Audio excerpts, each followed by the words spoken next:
To see so many wonderful devotees in this town, Sacramento. This is Malati's hometown. She was raised here in the 50s. When she was a girl, we had never even met anyone from India. There was nobody here from India. In this whole, probably in California, there was no one from India. So how times have changed, how Prabhupada has brought this Krishna movement to worldwide expansion and fame. In fact, I think it has something to do with Prabhupada's success in the United States that so many Indian people migrated to the United States. Right. It seems to have all come in the same wave. When they saw us in India, they thought, oh, we can go there and worship in our own way. We're not afraid. And Prabhupada opened the floodgates to America, and so many wonderful people have come from India here now. So nice to see all of you. Malati grew up in an age when this town of Sacramento was very, what would you say, Malati? Normal? Conformist? A world of conformity. And all she could think of was, when she grew up and got out of high school, was to get out of here. And she came to San Francisco in 1967 and 66. Actually, we started there in about 63, didn't we? Didn't you first come in about 63? I came in 63 to San Francisco. Yeah, so did I. We were there early, before the whole hippie age started, so we were very much into the roots of this incredible change that spread throughout the world from this neighborhood in San Francisco. And that's where I met Malati, and both of us were there searching for the truth, looking for something, looking for God. And as we began to develop in this world of rapid change, new things happening every day, and that all young people, something like 100,000 young people gathered in one neighborhood to explore the boundaries of our existence. And now so many philosophies came, and we explored all of them, but we thought, no, none of these are for us. None of these are for us. We want to find a master, a person, a personality. We looked at so many, oh no, not him. So many ideas were there, and so many experiments. But our good friends happened to meet Srila Prabhupada, the Swami, he was called in those days. If you got to know him, you could call him Swami Ji, but he was the Swami. Mukunda, Michael and Jan, they were our friends, and they had met Prabhupada in New York City in 66. They came back to tell us about this man. They drove across the country for 4 days just to tell us about this incredible person they had met. And because they were our friends, we had to, well, if Michael and Jan are convinced, then maybe there's something to this man.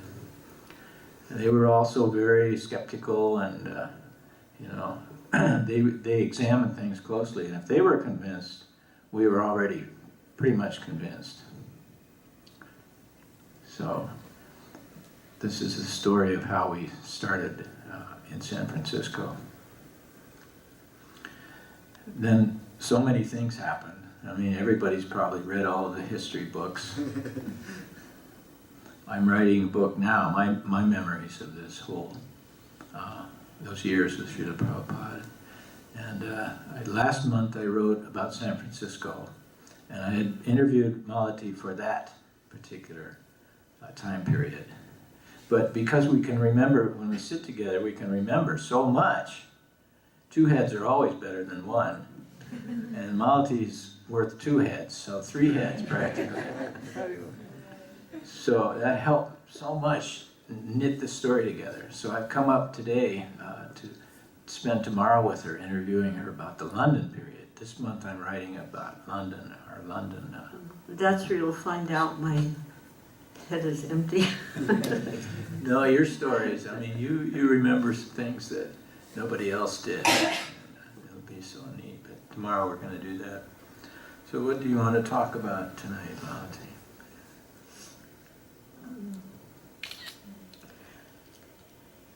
Of course, here to glorify Srila Prabhupada in the hopes that your love and affection that all of you have already, because I have come to know you throughout the past few years, so I know that there's great love and affection in your heart for Srila Prabhupada.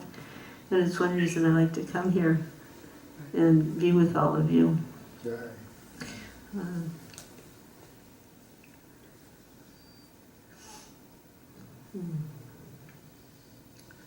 I would like to hear just a little bit, most of you know the story of how Lord Jagannath was discovered, but because you're closely related to Berkeley, I know you go down there for different festivals, you take part in the Rath Yatra, and maybe just having our little first-hand recounter again of the appearance of Lord Jagannath, not just in San Francisco, but in the West. This was the very actually defining moment. A few years ago, the king of Puri was speaking with some news reporters about the Jagannath festival, and even he told the story about how Lord Jagannath appeared in San Francisco. And remember, he actually somehow knew my name. So it's not just a local story or a ISKCON event. It was actually a very groundbreaking event, although we had no idea at the time where that little adventure was going to lead to. I just happened to pick up a little colorful wooden object, statue, having no idea what this was. But because on the bottom it said made in India, I was intrigued. What is this? And we lived very simply in those days.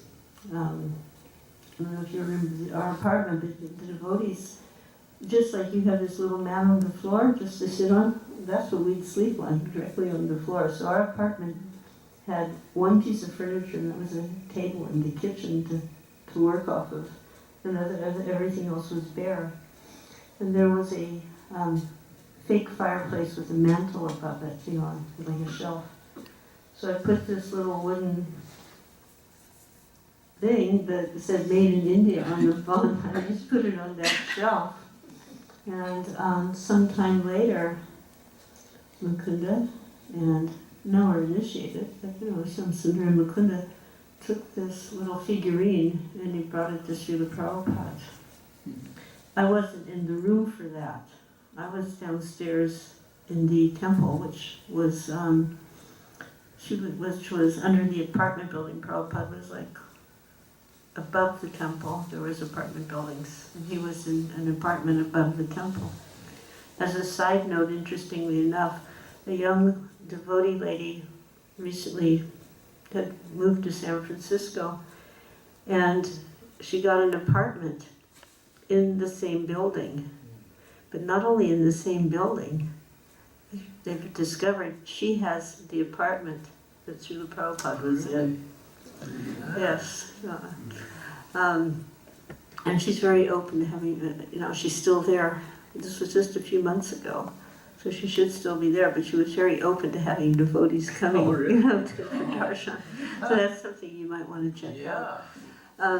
Anyways, they apparently brought this figurine into Prabhupada, and his one piece of furniture was a metal trunk that he kept all of his belongings in. And it was put on the trunk and what I was reported was that Prabhupada made his obeisances, made his pranams. Hare Krishna!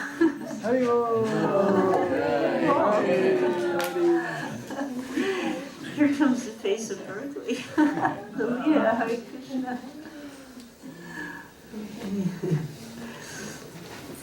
Very amazing. Yeah. I had no idea they were coming. So then he asked, of course you can imagine feeling a little stunned to see Prabhupada making some, reverential gestures to a small colorful figurine, which, looked almost comical in a way. I had one devotee tell me that when him and his wife first went to the temple this was in Amsterdam, but there was Jagannath deities. And it happened to be the day of their installation, so Prabhupada was also there. But when they came out with or uncovered the deities, he thought, these people are crazy. They're worshiping balloons. They couldn't, connect with. Worshipping what? They thought they were balloons. Balloons. Yeah, they're just really, you're coming off. You have no connection with devotees, and this is very, very, early on. So the first impression was they were some kind of balloons, But it just, Jagannath has a very different effect on people who, when they first see him, some people just, I was instantly attracted. You have to know, put this in perspective too for all these young people, that in Haight-Ashbury, 1967, this is probably the only place where Jagannath could have appeared, and you said, this is God, and everyone went, okay, I get it. Cool. Yeah. But at that time we didn't know. It was like just, you didn't know. So then Prabhupada asked, so, who has God? And so Malati, bring her. So I went up, and when I saw you, I saw Mukunda, there was another person, probably the assistant, and I saw the little figurine there, and I was kind of taken aback. And then Srila Prabhupada asked me, so you have God? Yes. And he asked me, were there others?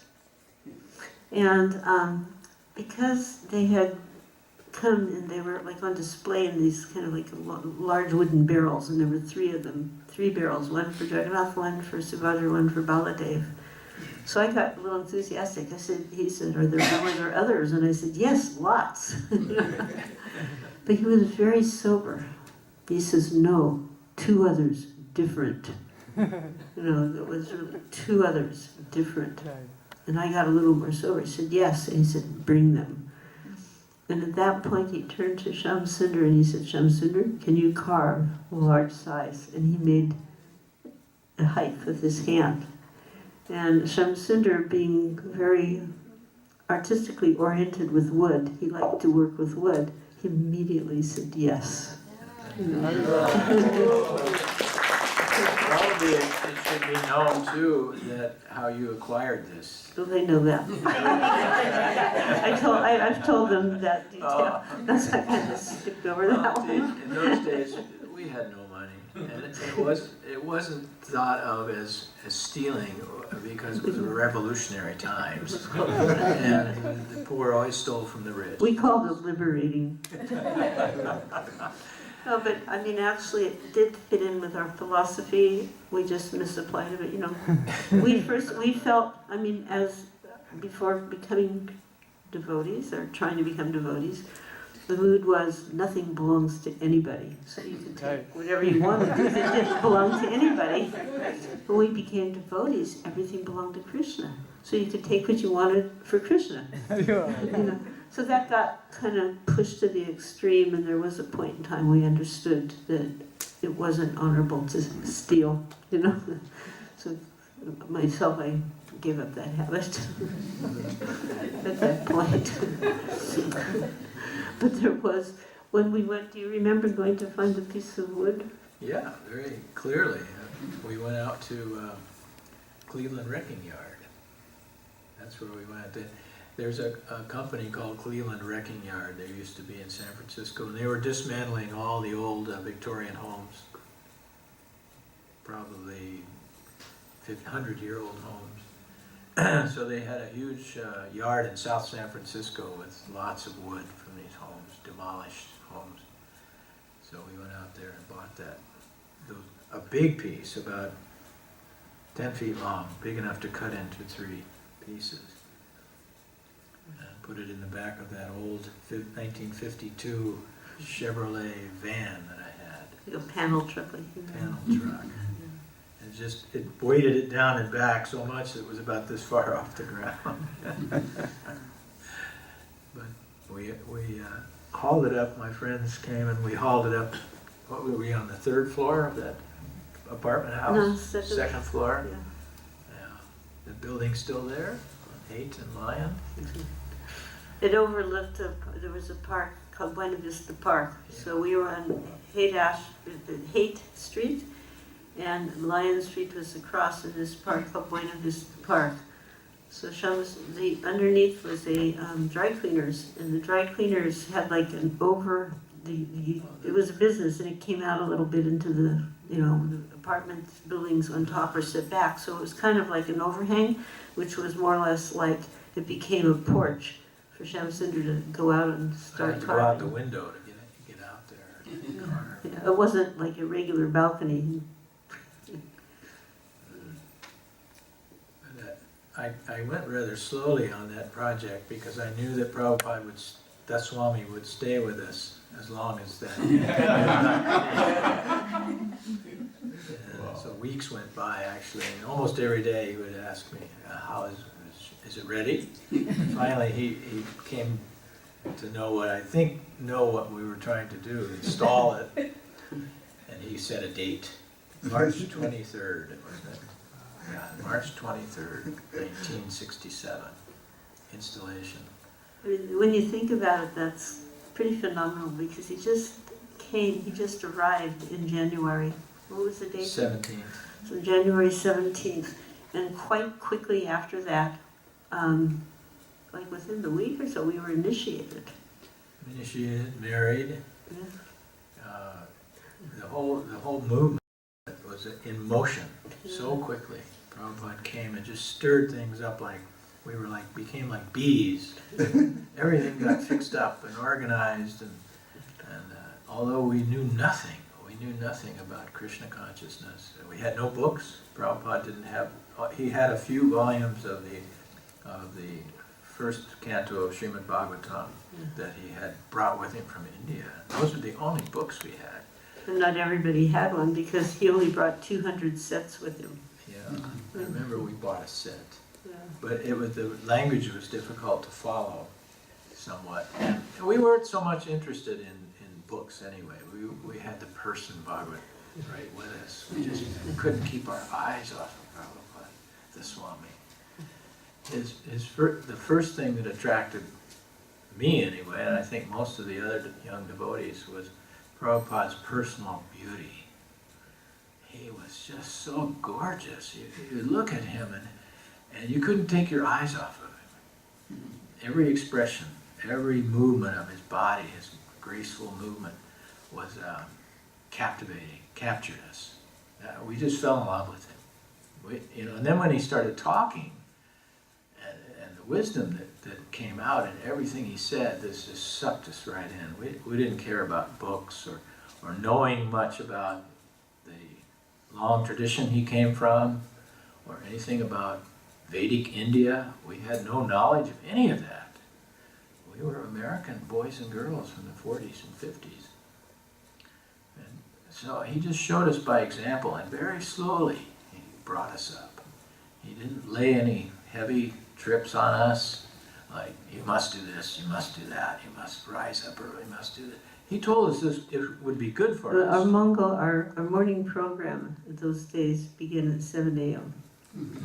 And some of us were still thinking that was kind of early. And we would walk to the temple with our dogs, and they would have to stay out on the sidewalk. Sometimes they came in. Actually, our dog would come in, and after a little while, and he would sit. Our dog, if you see that 67 video with Prabhupada arriving at the airport, you'll see a little dog. So that was our dog. And he would come in and sit down. And then after at one point, Srila Prabhupada said, so perhaps it is better the dog does not come in the temple. That's then, understood. Slowly, Prabhupada instructed us about what it means to be a Brahmin, to be clean, what bad habits are and what good habits are, but very slowly. I mean, what he had going with us was his beauty and his perfection. He was so different. He was a perfect person.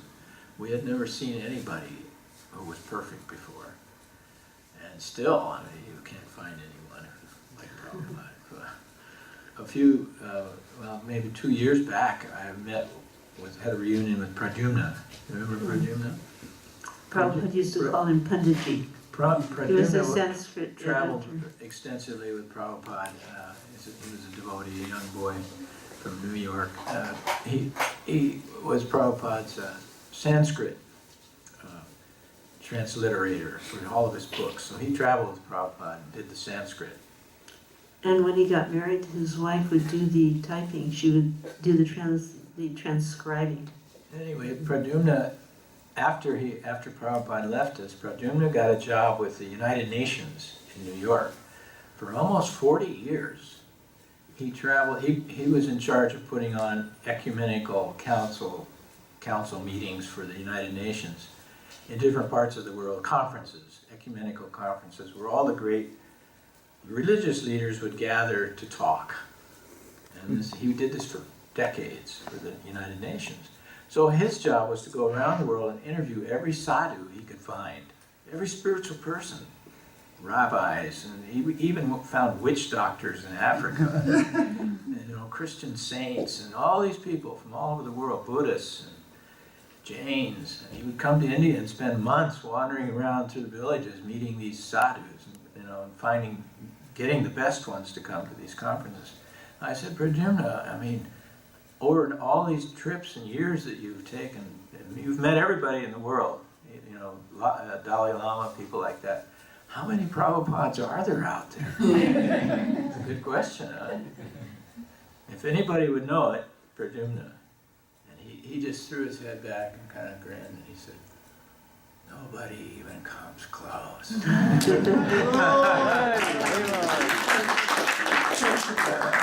How fortunate we were, Malati, and still are.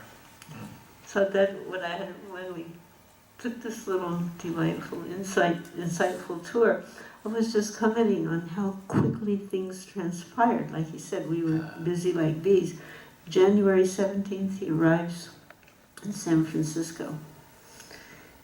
Suddenly, we're initiated, we're married. We had gotten a civil wedding prior because we understood Swamiji didn't like the boys and girls living together without marriage.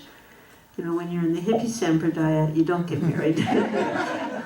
But, we were learning a new way of life. So we had, prior to his arrival, taken a civil marriage.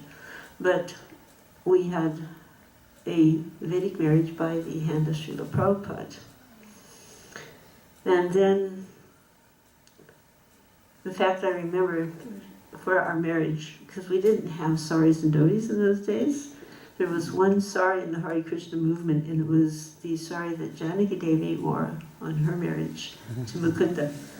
That was the first marriage in ISKCON, and then we were the second marriage. So I wore Janaki's sari, and about 4 or 5 other people wore it, it became the marriage sari.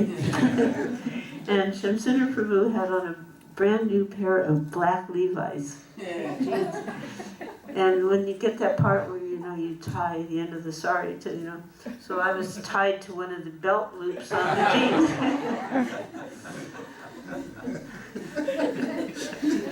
But Srila Prabhupada was not at all looking at like, what is it, he really had the broader vision of pulling people in to Krishna's service. And what he saw was some young men and women who were stepping forward. And what he was looking for was how to engage us, not how to criticize us. So then, this marriage happened.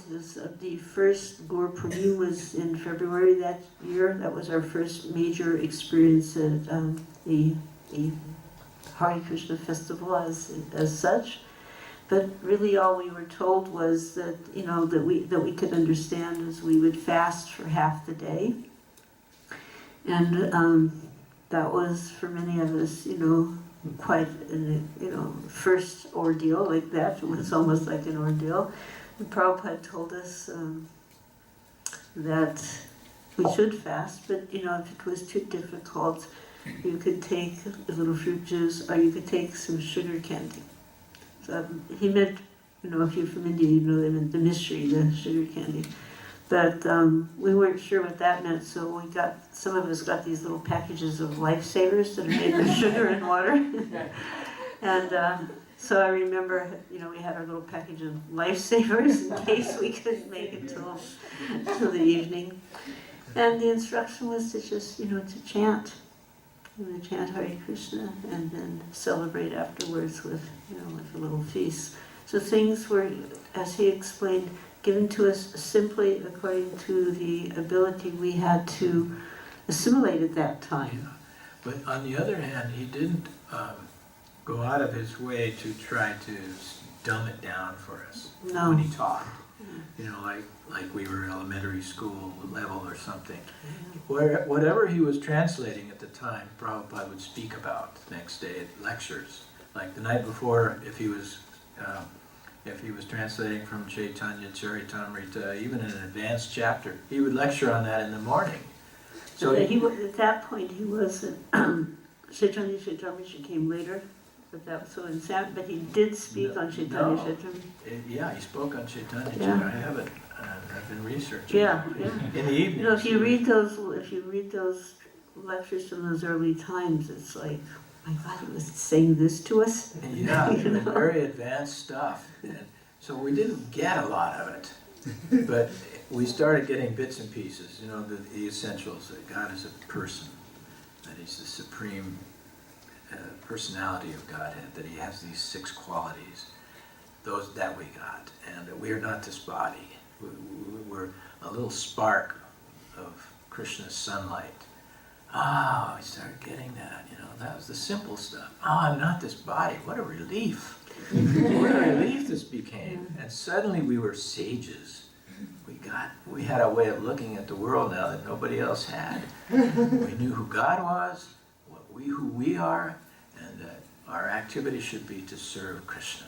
Those are the only 3 things we knew, but we got that right away. No matter how advanced other things he talked about, we knew we'd catch that later. We'd get that later. And we kind of got it about Lord Chaitanya. That was nice to know that somebody, only 500 years ago, Krishna appeared here. That it wasn't somebody from 5,000 years ago. That's very long ago, but somebody almost contemporary with Shakespeare. We can relate to that, the same time period. And so we saw Lord Chaitanya as a kind of a hippie, like the hippie of hippies. What every hippie in Haight-Ashbury would aspire to be. Lord Chaitanya was a rebel. He was a revolutionary at the time. So in that respect we saw, we sang and danced on the streets. Yeah. So little by little we began, Prabhupada pulled us into his magnetic personality in simple ways, engaged us like Malati was saying. We got very busy very fast. He knew that was the only way we could survive this, is if we just got very busy. He gave us more than we could do all the time, still does, always has.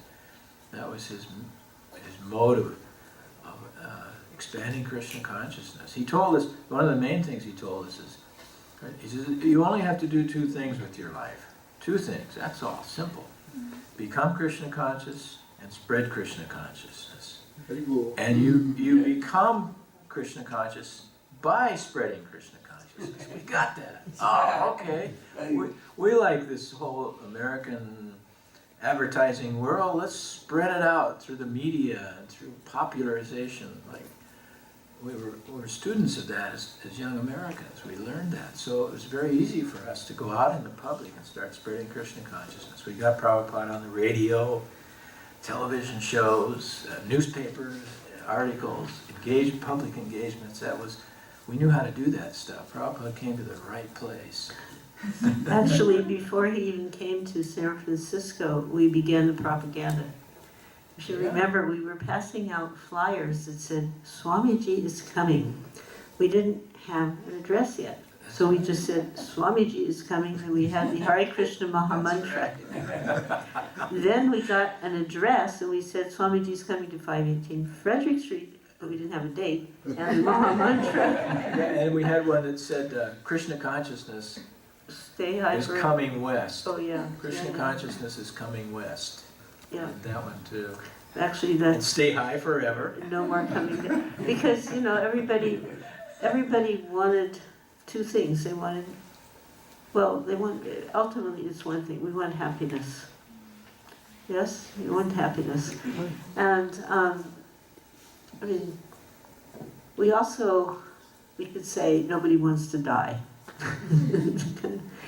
And Krishna consciousness was very attractive because it was presenting eternality and it was presenting pure knowledge and bliss as happiness. So there was this one kind of famous presentation, stay high forever, no more coming down. Because every experience in the material world had been, first you would be, this is so great, this is not so great. You know, just was a constant come down. So this was something else, this was something different. Stay high forever, no more coming down. So that was one of the early propagandas. And we had a person that exemplified that. That was... But even before seeing him, we were like, this was, and then we got the date that he was arriving. And remember we cut out a piece of cardboard, we cut Hare Krishna and those psychedelic letters.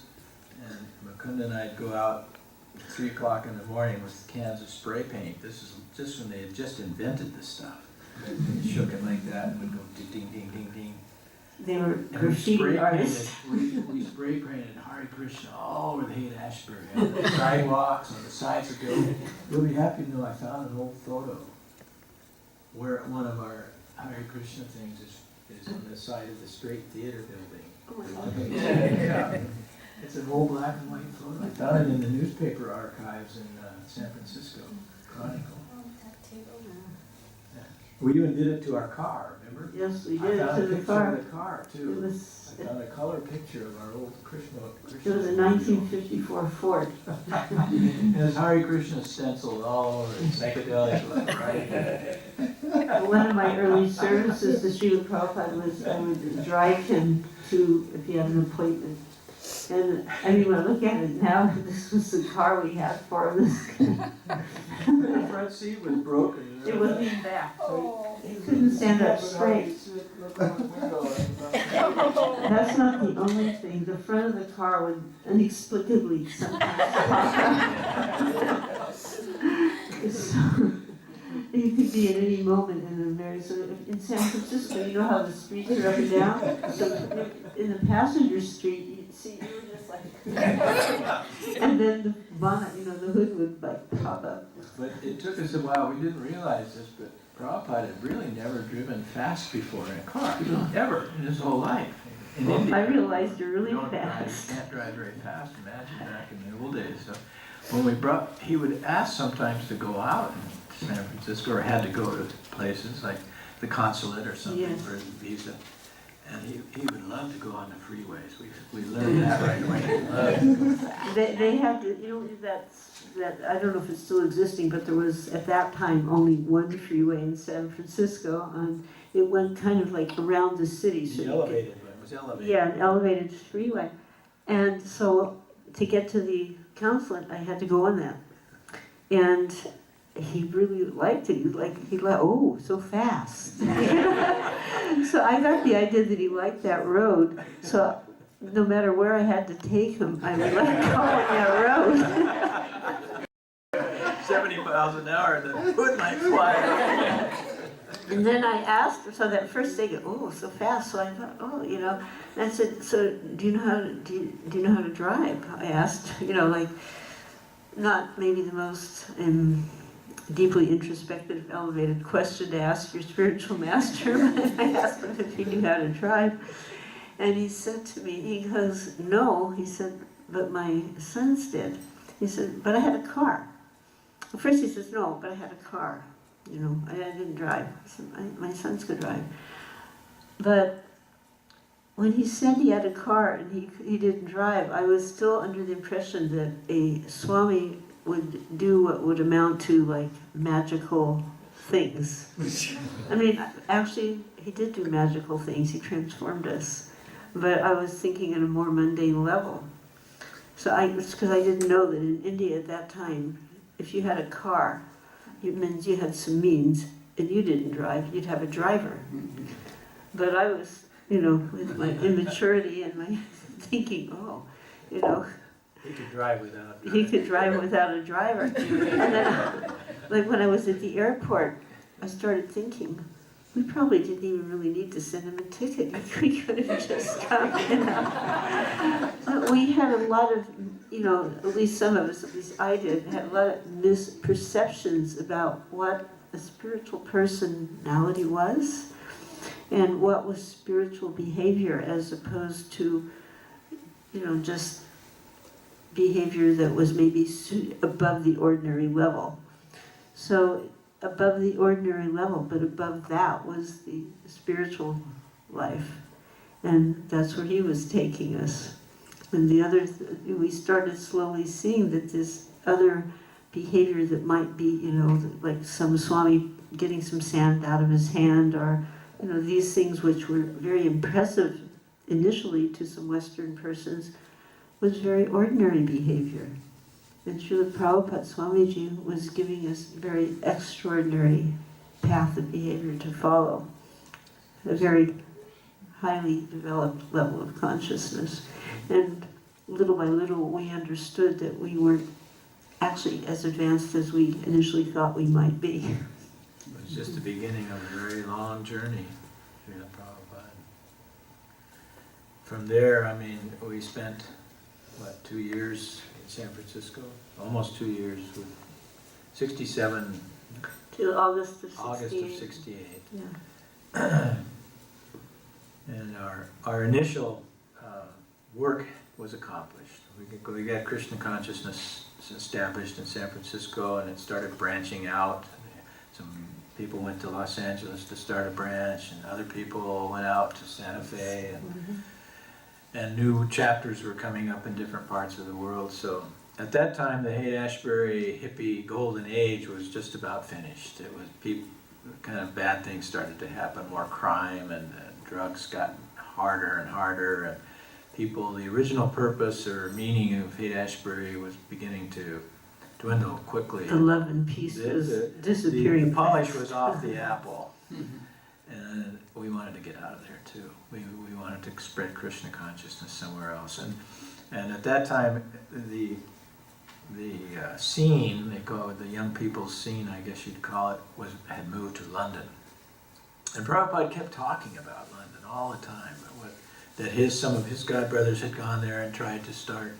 And of course, being raised in India under the British rule, Prabhupada was very much focused on Britain, Great Britain, because it had brought our language.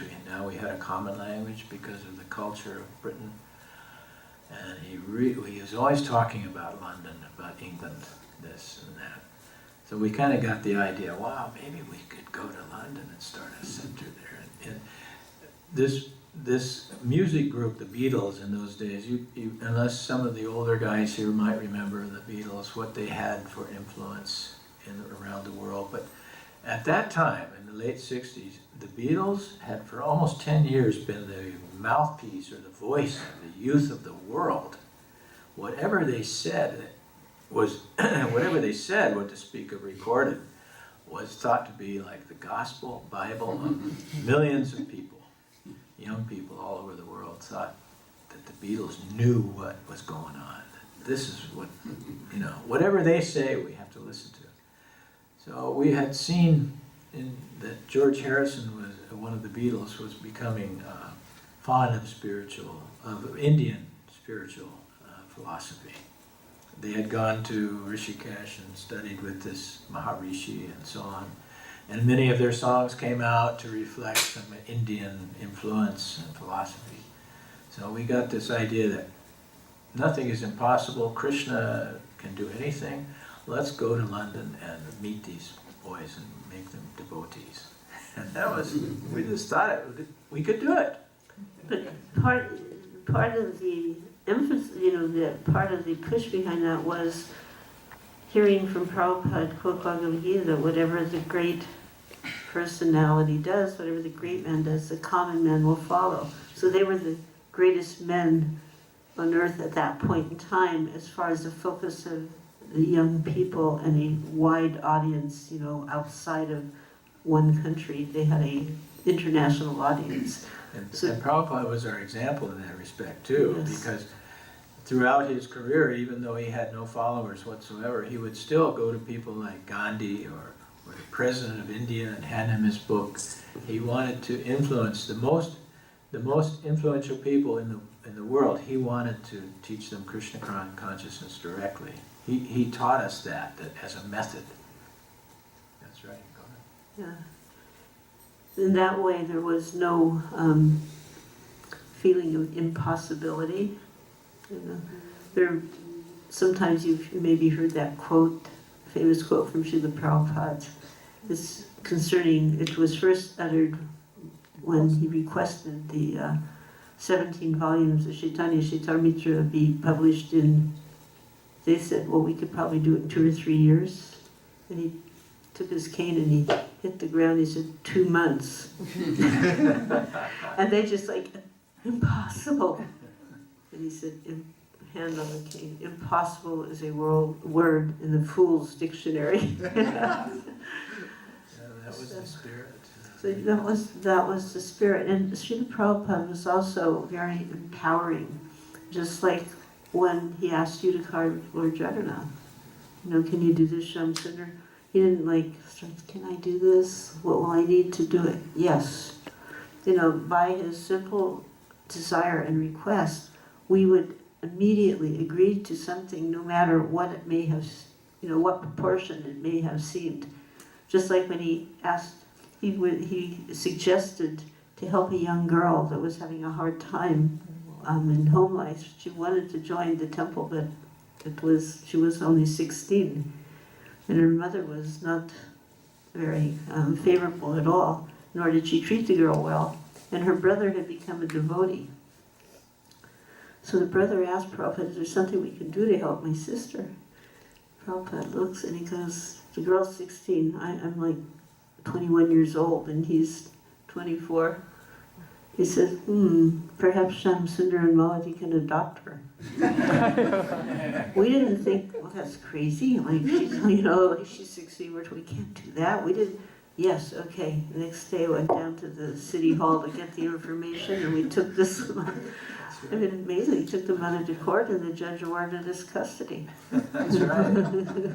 So Prabhupada would empower us just by the purity of he wasn't self-motivated. We had never met anybody to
because he was the one that did come into contact with this Oh, that's not so group.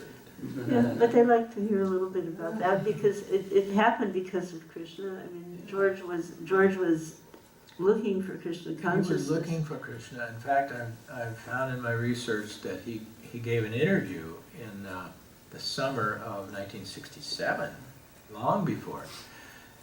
Somehow or other, Prabhupada made a record at Second Avenue, 26 Second Avenue. Mhm. 26 Second Avenue was the first temple in New York. Somebody named Mr. Coleman came by one day and he was starting a small recording company and wanted to record unusual groups. And he'd heard about the devotees on Second Avenue in New York, and he went down there one day and recorded. They just put it together in some room like this, a few microphones, and they did the Hare Krishna mantra with Prabhupada speaking for about 3 or 4 minutes, maybe 5 No, it minutes. wasn't that. It was very. Maybe 1 minute, 2 minutes, whatever, before the record. Have you all heard that one, the Happening record? It was the original, it was a, 33 1/3 album called Krishna Consciousness was on the cover. It said Krishna Consciousness. For some reason, I talked to Mr. Coleman on the phone in Florida. He's still alive. And I asked him, Did he remember any of that? yeah, he told me the whole story. I'm writing this book, so I'm trying to get every fact correct. And he said that shortly after they recorded that record, they got a letter from Apple Records in London, requesting, I wrote it down, I think it was 10 copies. So George had been hearing this record. George wanted the record. Somebody had told him about it. And so he'd been hearing this record for almost a year, more than a year, almost 2 years before he met us. He was looking for us. It wasn't that we were looking for him. Prabhupada had already reached out and touched George's ears. He'd already told him what Krishna consciousness was in that record. It's not like we went and did anything. We just appeared. Prabhupada had already set it up. And then I found an interview that George gave in the summer of '67, before we had even left for London, where he talks about Krishna, the Hare Krishna mantra, in an interview. He says, so he knew about the mantra. He knew about the power of the Krishna mantra well before we met him. So that when I showed up in his presence, the first thing he said was, "Where have you been? I've been waiting to meet you." He already knew.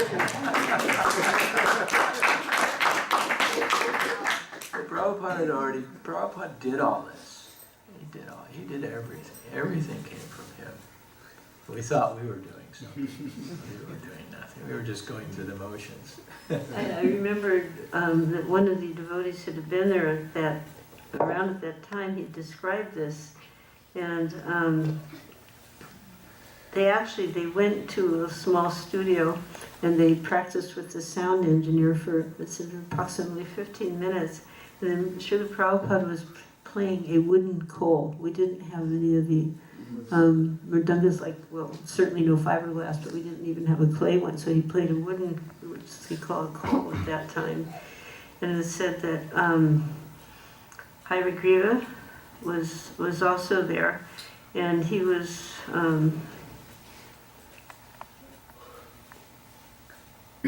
playing there. Kirtanananda was on the harmonium.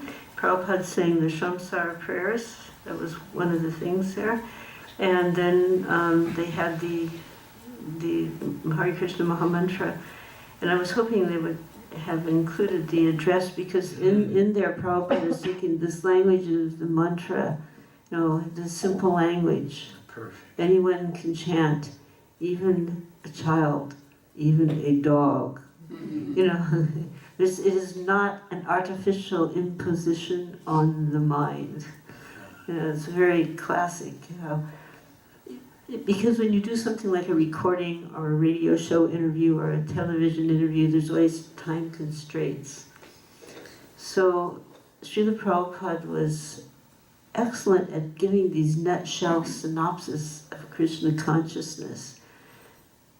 in a very simple yet profound presentation. Well, he was expert, that's right. He was expert at delivering his message to any kind of audience.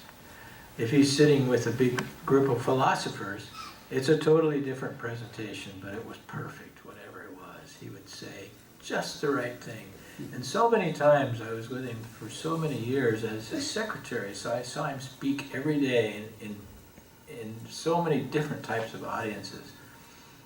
And so many times I would think when Prabhupada would start speaking to, let's say, to a group of women's liberation or something like that, some different group than had been the day before, he would start saying something and I would go, oh, in my mind I would think, oh my God, Prabhupada, this is not the right thing to say. I mean, you really don't want to say these things right now. I mean, I would think like that.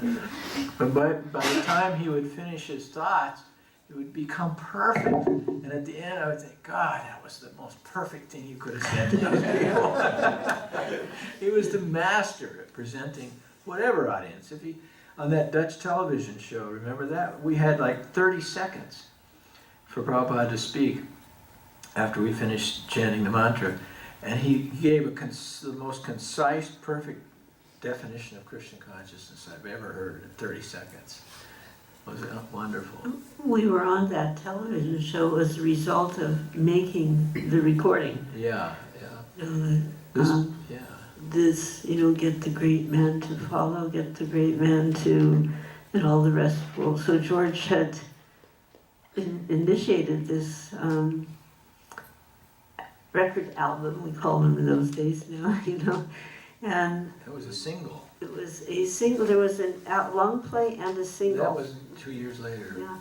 But the single one they called 45s, and it actually went into the what you call musical charts, because not because of us, but because of George's name being there. And then we were being sent here and there to chant. Not that they were inviting us to chant. They thought we were, famous musicians because we were friends with the Beatles. But then we'd show up, and come and chant. Yeah, the George Apple Records released our record. It's called Hare Krishna Mantra as a hit recording. It came out on August 29th, 1969. Prabhupada arrived 12 days later. And by the time Prabhupada had arrived, we had sold 70,000 copies. And Krishna's name was all over England. And we were on the television on the Top of the Pops program on BBC, which was the most popular show of the week. 10 million people watched the show every Thursday night at 7 for half an hour. And so the Radha Krishna Temple, suddenly we're a rock group. Nobody knows us as anything but a rock group. And we're the talk of the town. We had engagements. I've tracked down all those engagements that we went to almost every night. We were in some hall or some nightclub or some group chanting Hare Krishna and getting paid for it. And with that money, it was quite a lot of money. We sold 200,000 records in 2 months. And we got a total of about 20% of that because we got not only the recording fees, but the Mukunda Dasa Adhikari got 10% as the composer and whatever you call it, publicist. We got almost 20%, that's a lot of money. So suddenly we had all this money to do what we wanted to do, which is build this temple for Prabhupada. And he was there with us when we built it. He came and lived there with us. Well, No, it was not that we built from the ground up, but reconstructed inside the interior of in downtown, the burying place. heart of London. I don't know, most of you probably know London or know about London. How it's laid Do you know out. where the British Museum is? Yeah, Yeah. So by this temple, which again here was Krishna showing his hand, because we weren't initially okay, we finally met the Beatles, but initially we were just living here and there, and we weren't living together after a certain point. We were the three couples living in totally different parts of town. Jamuna was remembering in a conversation that today is the Kaddashi, correct? Yeah. Right. Today is the second anniversary of Jamuna Devi's disappearance. So she was remembering how we were living scattered like this. And she had one little recording on this big, in those days we had big tape recorders, reel to reel, and she was listening to this recording that she had gotten of Srila Prabhupada. And she was saying, every day I was over and over playing it, Swamiji, please come, please come.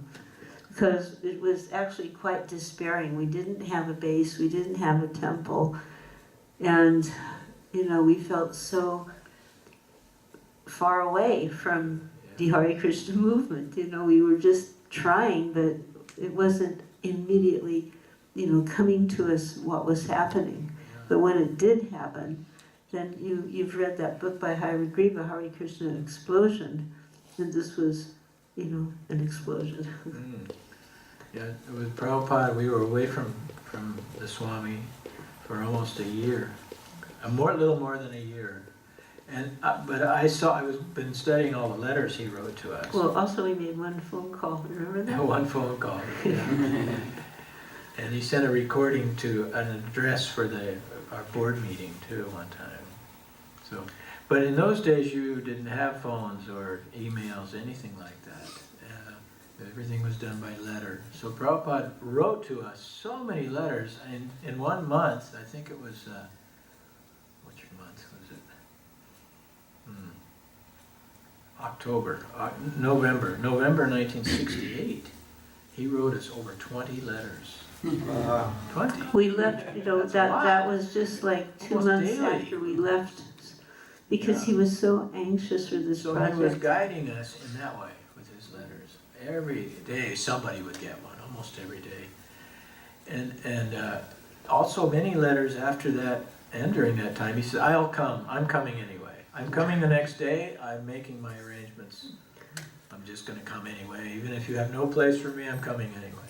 He would say like that, and we'd have a meeting and we'd say, oh, we better not, we better send him a telegram, please don't come. So actually we put him off. We put Prabhupada off because we didn't want him to come and live like we were struggling. We wanted him to come into England like a king, because that's what he deserved. And it was so perfect that when he did come, he was picked up by the most famous man in the world's Rolls Royce and driver, taken to his estate in Berkshire by Royal Ascot Park, and just near the Windsor Castle. Had 80 acres of manicured gardens to walk in the morning, and a record that was in the top 10, and thousands of pounds coming in the door, a temple, a place in the heart of London to make for a temple. So, But we that's couldn't Prabhupada. live there at the building because it wasn't ready for occupancy. Right. We did it anyway, despite all obstacles. We'd go in and work at night when nobody was, when we knew the inspectors wouldn't be out. And took everything apart in this building and put it back together into a nice temple. And I'm also admiring now, going back through all of this research, the work that Mukunda and Gurudas did to get those permits. They got them. Somehow or other, we got official permits from the Council of Camden Council, to occupy those premises as a place of religious pilgrimage. I mean, in the heart of Bloomsbury in downtown London, nobody could have done that. But during that time, even though we were separated from London by living in one place, and then some of them were out, going in and out to work, to prepare the building. And of course Prabhupada, again, just like with Lord Jagannath, when will he be ready? When will the building be ready? So two things happened. That little, pressure to get the building ready. But we weren't just sitting back getting the building ready. There was very vigorous preaching going on. Daily Harinams, and then there was programs being set up for Srila Prabhupada. And the first series of formal programs was in a place called Conway Hall, which still exists. And quite often the devotees will have different programs at the Conway Hall in commemoration that this was where, this is actually a place of pilgrimage because Srila Prabhupada came here. But during those lectures, I don't remember exactly how many there were, but it was... There were scheduled, we scheduled 12, but we only did 6 or 8 Yeah. because the attendance fell off. Initially, I remember the first one, it was, you could say, packed house. And I've seen a picture where there's people sitting, we had chairs, it was formal sitting. So there was the suit and tie crowd, and there was the casual dress type, and then there was the hippie type. So it was a very mixed audience initially. And there were some Indian people starting to come. Yes. Yeah. But I would say that was a real minority. It was, he mentioned we were doing regular programs also when we first arrived in London, and that's because we met some people who had come from India, and they would invite us to their homes. So practically speaking, 7 nights a week we would be somewhere doing an engagement. And the engagement would consist of the chanting of kirtan, and then speaking something from Bhagavad Gita, although we didn't really have one at that point. But there was the Macmillan edition. There was a smaller version, abridged edition. Prabhupada explained the difference between abridged and the bridge. That the Krishna consciousness is the full edition. And the abridged edition of any spiritual practice may be, all right, but it's less information. So the abridged dictionary, there's less information, but everything is there in the full presentation. So Krishna consciousness, he would compare like that. So in this Conway Hall, there was one incident that I recalled just because it showed me in a very wonderful way how Srila Prabhupada was able to reach out to the suit and tie, to the hippies, to the students, and to the common ordinary person. And whether the person was ready for it or not, he could tap their heart. So we didn't have a vehicle that was suitable to bring Prabhupada from the estate in Ascot, which was John Lennon's place, into London. So we hired a car. And the car came with a driver. It wasn't like here you take your car and you drive it yourself. That situation, the car came with a driver. And because we had booked it for a series of nights, we got the same driver each time and the same car. So Shyamasundar would take devotees in a little pickup truck with a little flatbed, which he built a canopy over to shield people from the rain. And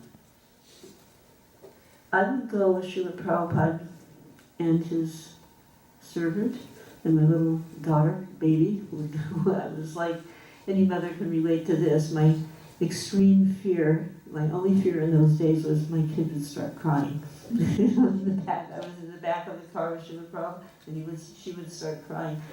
She never did, but as a mother I was in constant anxiety that it might happen. So this driver that we got was a very just ordinary person. His name was Eddie. And he would open the door, sir, close the door, sir, and then he would, get in on his side of the car and take Prabhupada, take us, open the door, sir, close the door, sir, and then he would sit in the back of the room, just waiting for, the Prabhupada's talk to end.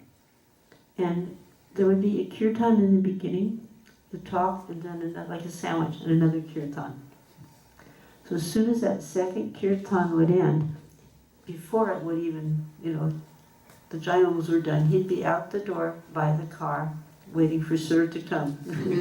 Sir Srila Prabhupada, Sir Swamiji.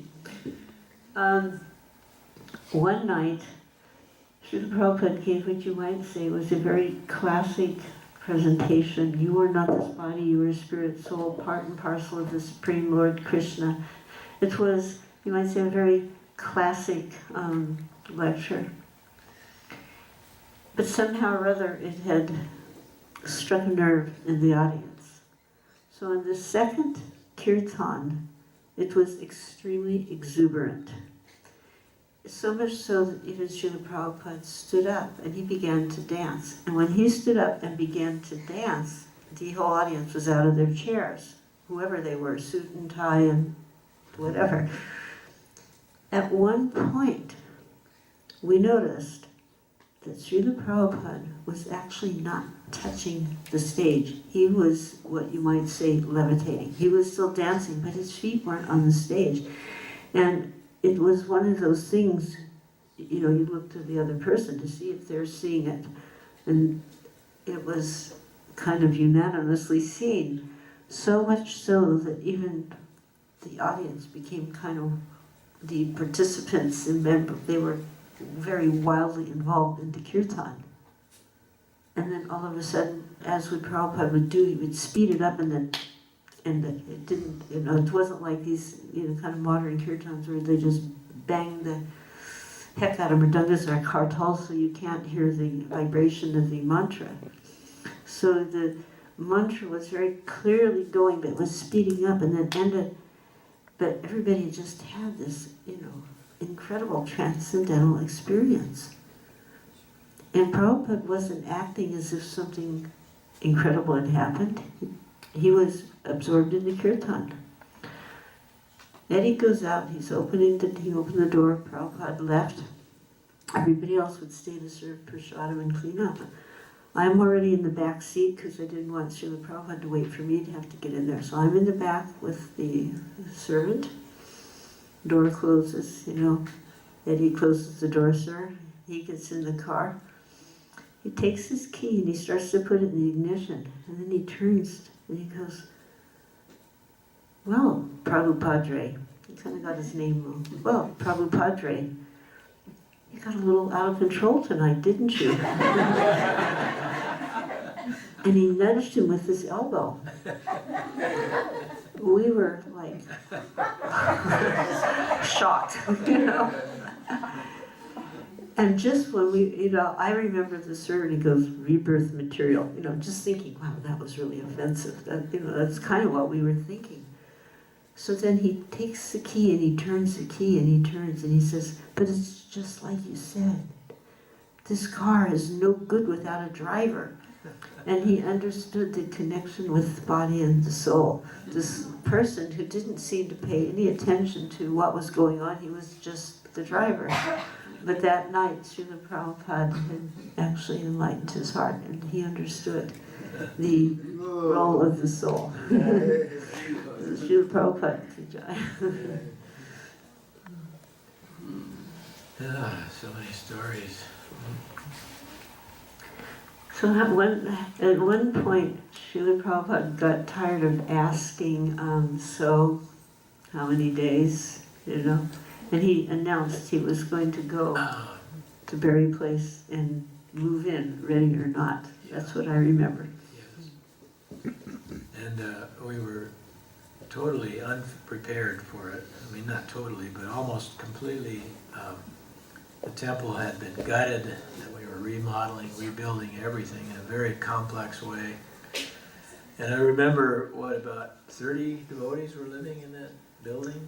I don't know, because I couldn't, it wasn't, you weren't supposed to be living there, and myself and another lady named Draupadi, who had joined the Harinam party, her and her husband and their little son joined the Harinam party on Oxford Street. During the time we lived at Lenin's. They had a little kiosk that they were selling stuff imported stuff on Oxford Street. And one day, after seeing the devotees coming and going day after day, they'd gotten some little pass out, and they just decided that's it, they're going to join these people. And they folded up their kiosk and came back to Lenin's place. Yeah. And they said, we've come to, you know, we want to join you. We right away we started. Young boys and girls started following us back to the temple and moved in, and we had at least 20 new people, and then devotees started coming from the States because they knew we were living with John Lennon and all that. So pretty soon, maybe 30 people total lived in this building, which wasn't very big. It was tall, but it wasn't very big inside. And then Prabhupada said, and I'm moving in with you. So we had a 24-hour crew. You were down in the kitchen mostly, working there with the girls to build a kitchen. I want to ask you some questions about that tomorrow. And I was in the main temple room with my crew trying to build this elaborate structure that looked like the Ajanta Caves, interior of the Ajanta Caves. And so when Prabhupada said, "Oh, I'm moving in," we had to fix his room up very fast with crews. He was on the first floor. He came up the stairs, and he was on the first floor, overlooking the street. There was a very narrow staircase that went up to the top of the 5th floor from the ground, and it was so narrow. But all I remember was like two-way traffic up and down that staircase, day and night. And when you went by Prabhupada's door, you had to be very, very quiet. And I was constantly worried about the noise we were making down there. And I started going up once in a while to say, "Well, Swamiji, we're about to start the saws and we're going to make a lot of noise." He said, "Okay." And he, of course. And when I'm hearing noise, I know there's progress. So after a while, I stopped going up to ask him. We just banged away. Power saws and drills. I mean, incredible noise downstairs. Prabhupada sat upstairs calmly through all of it. And somehow or other, we got it done in time. The thing was done. But, And you might want to go back a bit and say, when we were all living scattered out, and trying to find a place, trying to find a temple, at the same time having nightly engagements, and then during the day, the men would go out looking for a building, trying to find a building. And Shyamasundar started carving Lord Jagannath in anticipation that, yes, one day he would have a temple. yeah, going back on that, I carved them out in that backyard at Balam.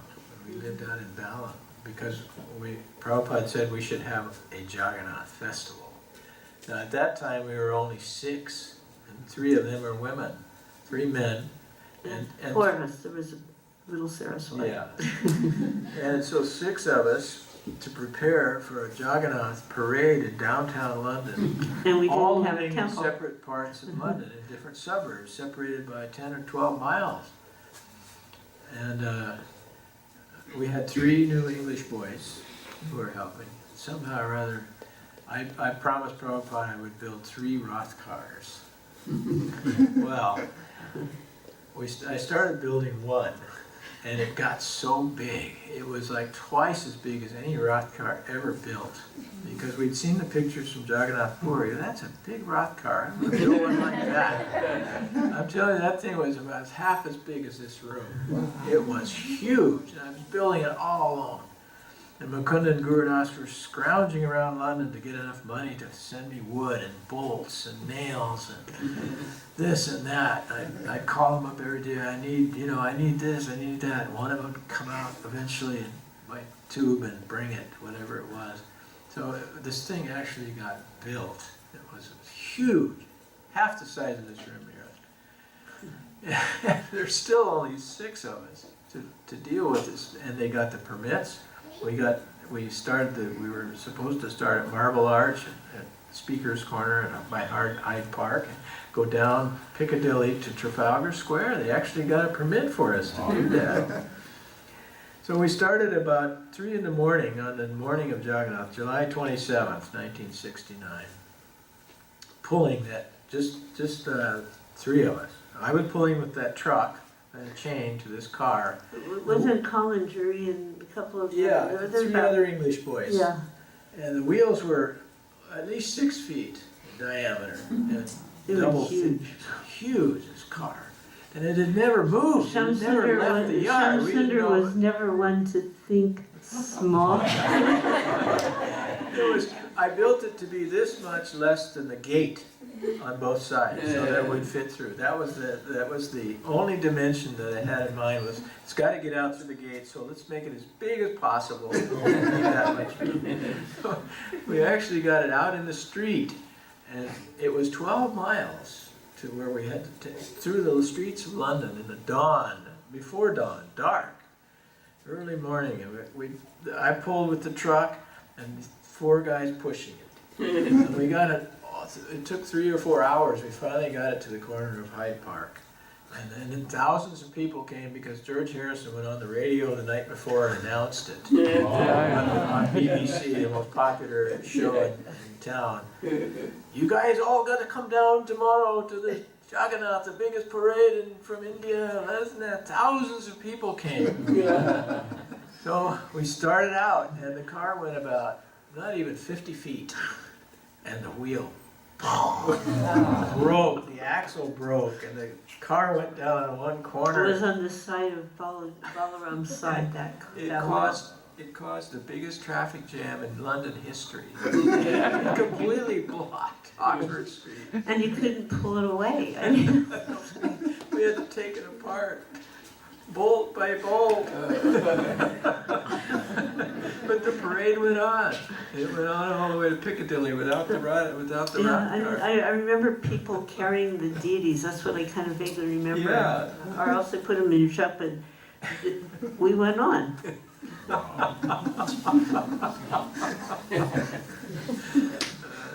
Because that was the mood of Prabhupada's, you know, that, I mean, they have that saying, there's, you know, in show business, the show must go on. Yeah.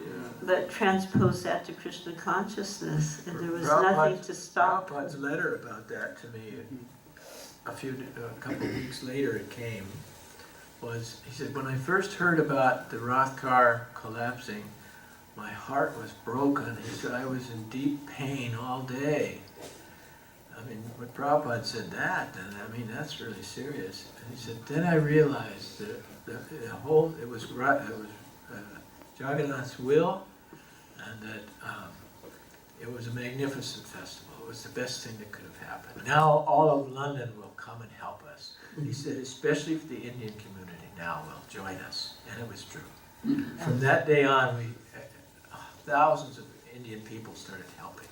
It was thousands, but Well, I think there were thousands eventually of thousands. Now it's thousands. But in those days, just a few were attracted. And I must say the Indian community in London really was responsible for our success, basically, because when we first came with nothing, they took us into their homes. literally. Literally, and made us at home. We felt comfortable in London because they were so they loved Krishna consciousness, but they wouldn't take it. You know, they had their own. The Indian people in London in those days were followers of this guru or that guru, and had been traditionally for so many generations. Most were from Africa. They were recent immigrants that kicked out of Uganda, Nairobi. Kenya, and those places. So they weren't ready to join, but they helped us so much. They made sure we ate. They made sure that, in fact, one guy, many, I never lacked for a job. If I needed money, somebody would say, "Oh, well, we need some decoration done in this, remodeling done in this bedroom or this bathroom or something." So we always had a source of income to work. The Indian community gave us jobs. They helped us in so many ways. But the collapse of the Rath Yatra car was the turning moment in London, so far as the Indian community helping us. They really started coming forward, and it was wonderful. They saw, these people are trying so hard.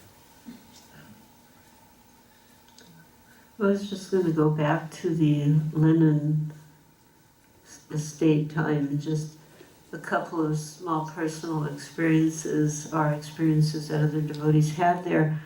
As we were living there as guests in the estate, as I mentioned, this one couple came, they just left their business on the side of Oxford Street and joined, and others were coming in the same mood, just coming, ready to do whatever it was we were doing. because most of them said the same thing. You all look so happy, and we also want to be happy. And Srila Prabhupada actually performed the first initiation ceremony in London at this estate, an initiation and a marriage. This couple that had arrived with their little son, who was the same age as our daughter, they were initiated with the name, the little boy was given the name, he wasn't initiated, but he was given the name Dhruvananda. And the father was given the initiated name of Devadatta, and the mother was Draupadi. And there's one kind of well-known picture where you see Srila Prabhupada standing with a little girl holding her hand, and behind is myself. I'm like this, and then there was another lady next to me holding in her hand. The boy was on the ground, but that was Draupadi and her son. And on that particular occasion, what had happened was Srila Prabhupada was on his morning walk, and I was cooking for the devotees, and little Saraswati ran out and grabbed Srila Prabhupada's hand. She wanted to also go on the walk. So I was in a quandary because I couldn't leave the cooking. I was cooking for the devotees, but how could I leave my daughter to go, have Prabhupada as a babysitter, if you will. But he looks at her, he goes, Saraswati, you're not properly dressed. Coat on, you shouldn't have a coat on. So she looks up at me very intently. So then I could understand, get her coat. I brought the coat, and she wouldn't, to put the coat on, you have to one arm and the other. She wouldn't let go of his hand. She did the one hand, then she put in that hand, and then did the other hand. You remember a lot of stuff. But these were like little, they weren't defining moments of the movement, but they were personal Prabhupada moments that define Srila Prabhupada in our hearts. Something dynamic happened in London with Srila Prabhupada. In San Francisco, he was just starting out. It was more like, we were more like children. And Prabhupada was our father. And it was we were localized. We didn't care much about going out.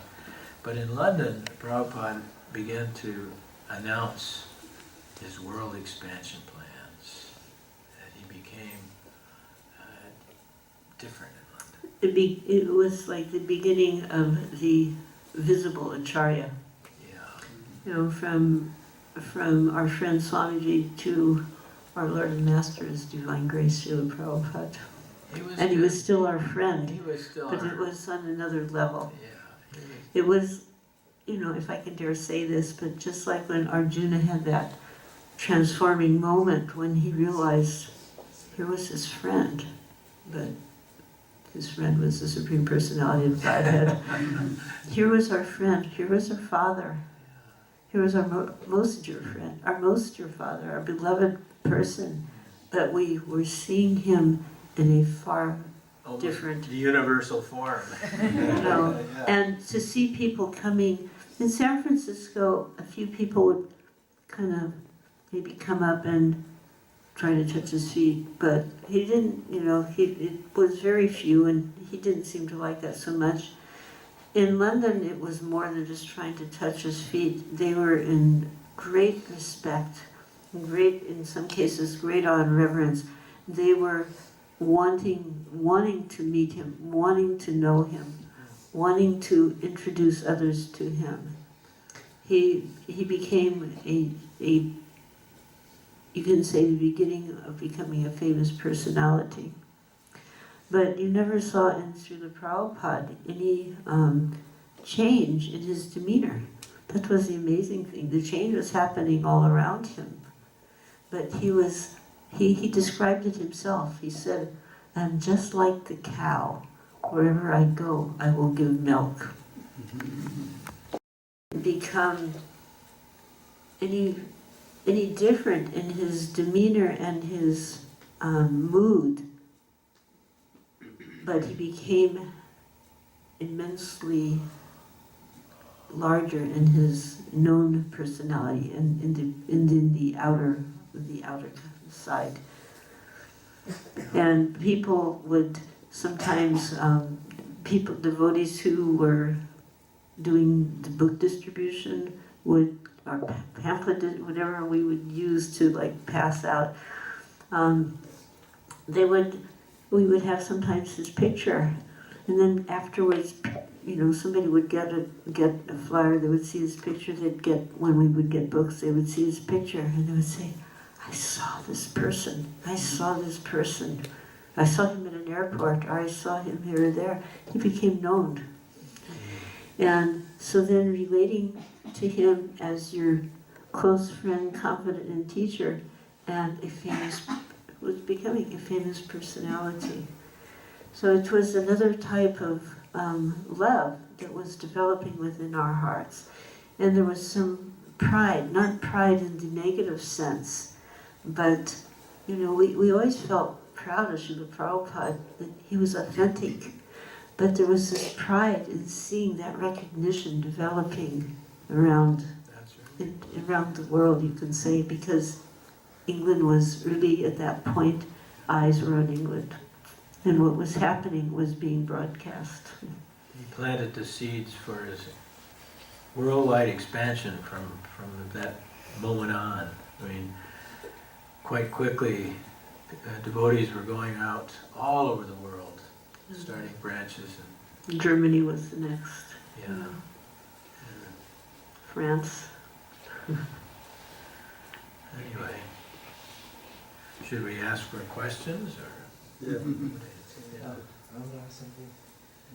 When I was Rath Yatra in London, and I don't know whether you were there or not, and then Prabhupada went in front and started dancing. Yeah. Police came to stop him. Were you there? Can you tell us about that? Trafalgar Square? No, this was the second Rath Yatra. I think it was in 72. Yeah. And the beginning was you had picked up Srila Prabhupada, and I remember this like red We had party come red. we had come from Bombay that day before. I remember that. But this was the first Rath Yatra Prabhupada was attending in London. And everything is, the British are known to be very precise. And so if it was going to start at 12 o'clock, it wasn't just now coming, it was 12 o'clock. You had to begin. But what was going on was there was some not so great weather. So the devotees were trying to prolong the beginning of the Rath Yatra festival to hope the weather would clear up. And secondly, Prabhupada was late in arriving at the festival because, as you mentioned, he had come in from Bombay at that point, the day before. When Prabhupada came, we expected that he would get on the cart. There had been a seat prepared for him. But he stood very reverentially. First he made obeisances in the street, and then he stood very reverentially. In the meantime, the bobbies were starting to get going, or else you're not going to be going. Then you had to get the show on the road. So finally, nobody wanted to come and tell Srila Prabhupada, we have to go. Nobody wanted to tell him, Prabhupada, you have to start, we have to go. Yeah. So finally somebody did tell him, we have to begin, because otherwise they'll close it down. So then we waited for him to get on the cart, but he lifted his arms and he started to dance. And practically speaking, to the moment, the fog dissipated and the sun burst through. And at that point, it just became and the devotees went kind of ballistic with great joy to see Srila Prabhupada, in this wonderful mood in front of the Lord and dancing. And then the sun comes out, so it was a very ecstatic moment, very, almost profound in our minds. But he didn't get on the cart. He started going with the procession. But because the sun was now out, his heavy woolen coat, which you can see quite often in the pictures of the London Time, became too hot. And he took his coat off while dancing, but nobody seemed to pick up on it because they were so much involved in the kirtan and, feeling so blissful to be dancing with Prabhupada in front of Lord Jagannath in the streets of London. But I was there, and I just put my arms out, and he put the coat on my arms. So that was my great joy that day, was I became the coat carrier of Srila Prabhupada. But Srila Prabhupada never got on the cart. No, and I was what I was doing that whole parade. I was following the cart, in my little red car. Remember that little red car? Yeah, rented car. In case Prabhupada needed to sit down. I thought, why? We just flew been flying for 2 days. In those How's days, he there weren't doing direct this? flights. How's he doing this? I better follow in case he needs to rest. But he danced all the way down Piccadilly, all the way to Trafalgar Square for an hour. And then when we got there, he sat and talked. And spoke He to everyone for delivered a very. They had built. Actually, we almost lost the site for this because they had built a Vyasa sign and put up some tents. And you weren't supposed to put holes in the pavement or anywhere else. And they had the devotees said set up some tents, right different the structures. pedestal of Nelson's column. But Srila Prabhupada made he was so pleased with the effort that year. And he looked up at this Nelson's column, and Lord Nelson was very famous, I think he was an admiral in the British Navy, that he'd fought long and hard, and when you're close to the top, you see the glory, and you also see some of the downside, you can say. Being a GBC member, I can honestly say that. You see the glory, and sometimes you see some other things. But Lord Nelson, he was very loyal. So he said this very famous phrase, "England, with all thy faults I love thee." So Srila Prabhupada paraphrased Lord Nelson on this day, and he said, "ISKCON, with all thy faults I love thee." And that was a big lesson for us. It was an instruction as well as a lesson. And it's one that has, kept me here with him in his organization, no matter what happens. So then we can say, Srila Prabhupada,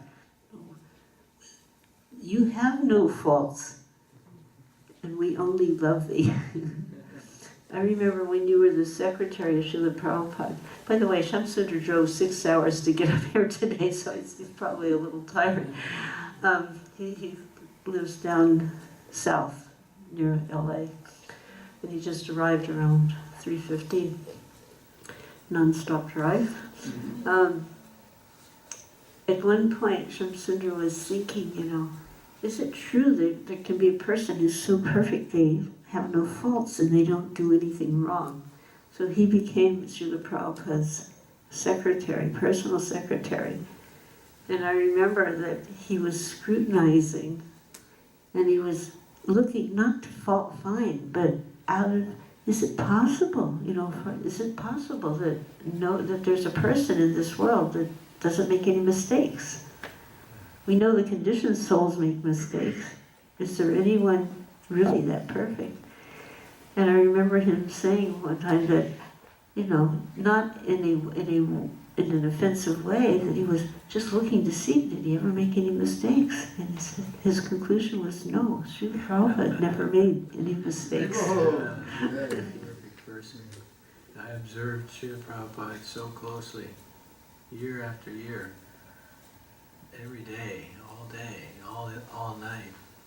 I couldn't keep my eyes off of him because the pleasure that I received, just being in his presence was, you can't imagine any other type of higher. There's no higher pleasure.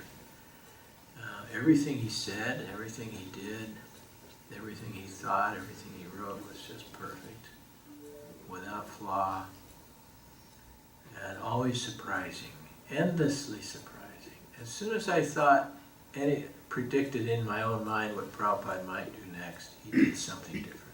He would never do the same thing. You could never predict what Prabhupada was going to do. But whatever it was always pleasantly surprising. That was it. Prabhupada was ever fresh. Everything freshly surprising. He astounded me every day. Not just once, but all day. I would be astounded. In some ways, I think our relationship was like, almost like he was the performer and I was his audience. You know? I remember that so much, laughing. You know, I would watch him giving a lecture or talking to someone, and I would be cracking up in the back of the room.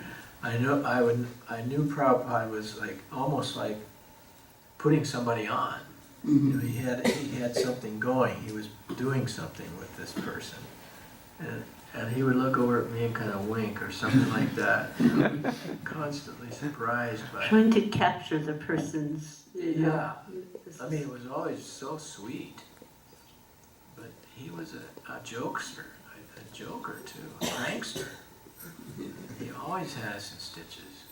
You know, especially Guru Das and a few others, that we had this very humorous relationship with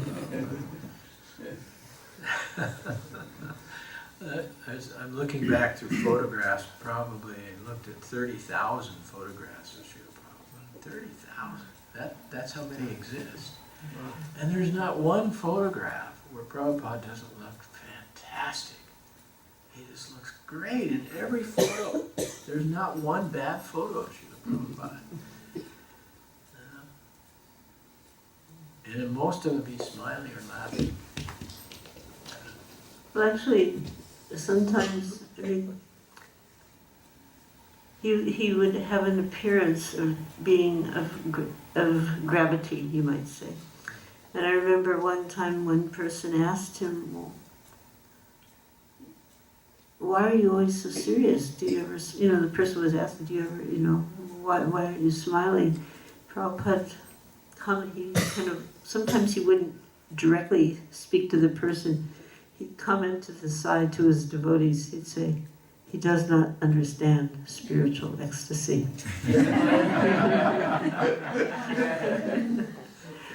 So that mood of his that was so attractive to us was because of his Krishna connection.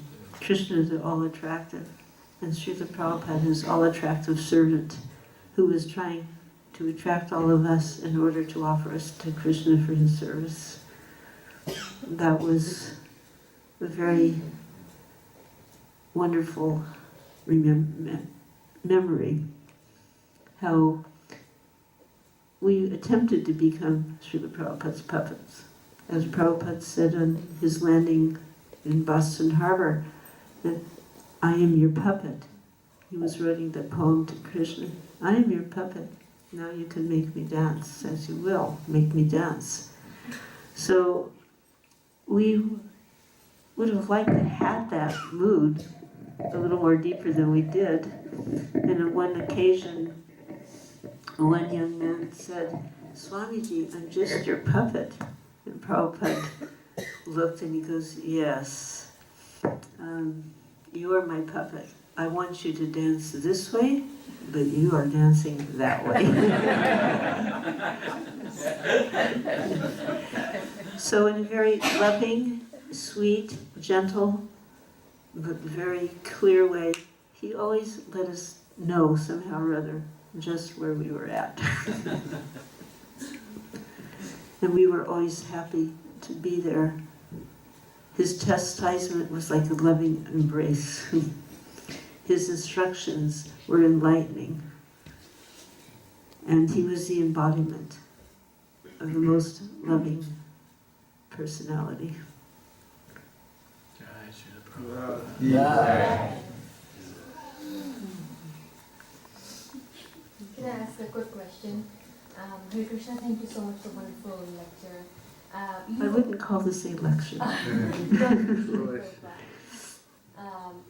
You were co-authoring a book on all the Vaishnavis. Yes, thank you, her. She's asking about it because he's writing on his personal experiences and memoirs, you can say, with Srila Prabhupada. I've taken another approach, which is interviews with the initiated female disciples. And it's in slow motion right now. And I have to be honest, it's my fault, because I have a part that I need to do. I need to stop moving around, like coming here and there, and sit down and do it. But I have taken some measures, and after the GBC meeting that's coming in February, then I come back to America, and I've taken a little advice from a dear friend of mine and God Sister Kosarupa, the wife of Hare, who has very successfully authored a children's book. And we are going to, she said she will take me on a writing retreat, and it's not that I'll be writing, but I have to go through the interviews have had a first edit by Vishaka Devi, but they have to be read, and then making sure that there's, that the editing is adequate. That's the part I'm supposed to be doing, and it requires, you can say, not being distracted. Even if it's, by distracted, I mean, coming here is not a distraction, but I need to focus exactly on that. And I promise I'll do it next year, after the GBC meeting. Because actually, it's a very worthy project. Because most of the women didn't have great, deep, long, intimate association. Even a lot, Shyamasundar had something very special, and even not many of the male disciples did. But in general, the men were a little closer. But we didn't feel neglected. We didn't feel put aside. We felt very close to Srila Prabhupada because he engaged us so wonderfully, and he accepted our service. In a letter to Guru Das, there had been an obvious question from Guru Das to Srila Prabhupada. So in the letter he wrote, regarding your question about the women, I have always accepted the service of the women. And that was the fact. So we may not have big, spectacular stories, but there's many deep stories. And they need to be told because there's so many wonderful instructions and loving exchanges that are hidden there. What might throw a lot of light on that too, Malati, and I've been thinking this a lot too, is that, we did all this stuff. You can say, the men did this, the men did that in London, and all of these wonderful accomplishments were done, but it was you ladies that made it happen. The wives, our wives were there, and they forced us to be Krishna conscious. They made us get up early. That was Jamuna. All three of you girls forced us to become Krishna conscious. This is what empowered us. If you hadn't been there, nothing would have happened. Nothing would have happened. It would have But you made us get up, and you prepared all the prasad. You constantly pushed us to achieve things. that's because we wanted to see Srila Prabhupada. But within the movement, some of the largest book distributors, bar none, were the ladies, and some of them are still going at it today. Booming down in Southern California, Nidra Devi Dasi in Denver. Constantly, you'll see their names on the book distribution list. And there's others out there. Kamalini, extraordinary persons, and not so much in the forefront. So their stories are going to be like little flowers on a garland. If you pull a flower off the garland, it's a little incomplete, and when you put them all together, it's very nice. So this is our offering, and I will work on it next year, which is quite around the corner. Thank you very much.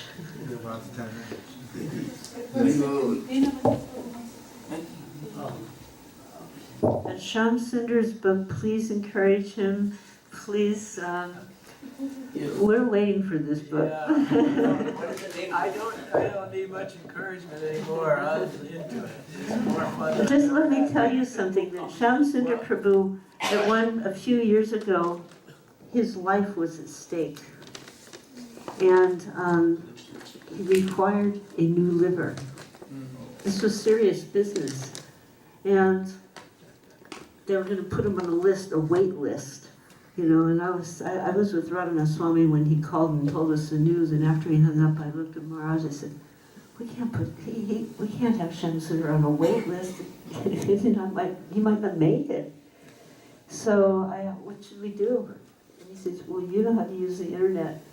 And I was just leaving in a couple of hours to take a flight. But when I went to the airport, in between, while I was waiting to get on the plane, I penned an appeal to the devotee community to please, because you can do a living donor transplant for livers. It's the only organ that will replicate itself.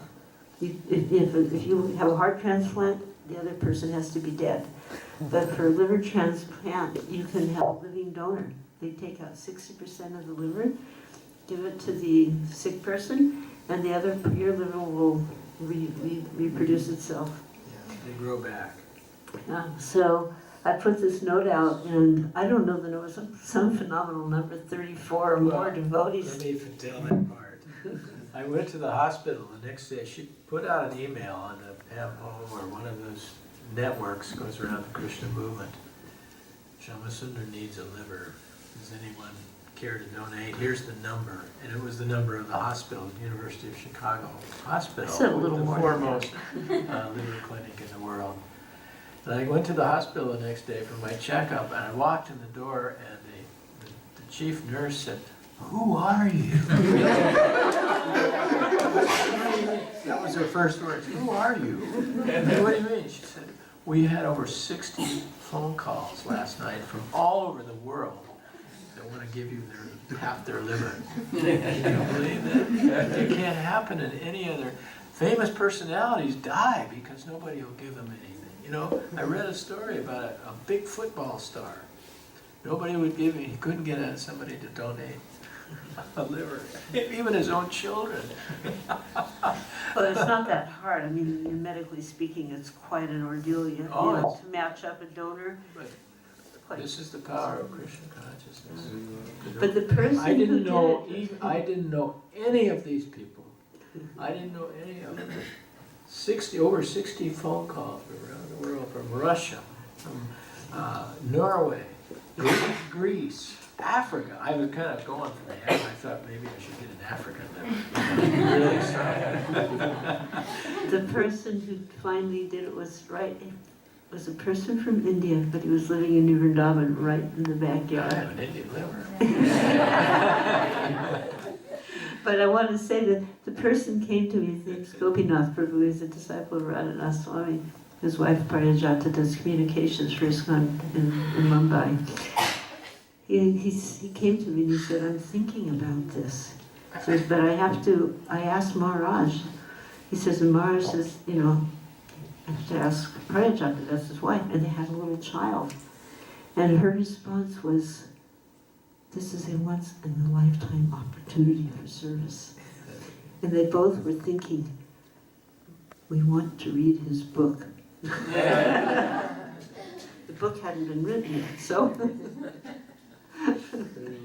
that liver was offering in order for you to get this book written. So your book will come out first, bro. Well, I'm giving 6 months to write it, and this is the second month. So I have 4 more months to write, but I'm writing every day, morning and night. He's not doing anything else. And researching. And this is what's important, to get it right and get all the facts and all the beautiful things that happened in the past in the correct way. I mean, it's going to be part of like a Bible someday,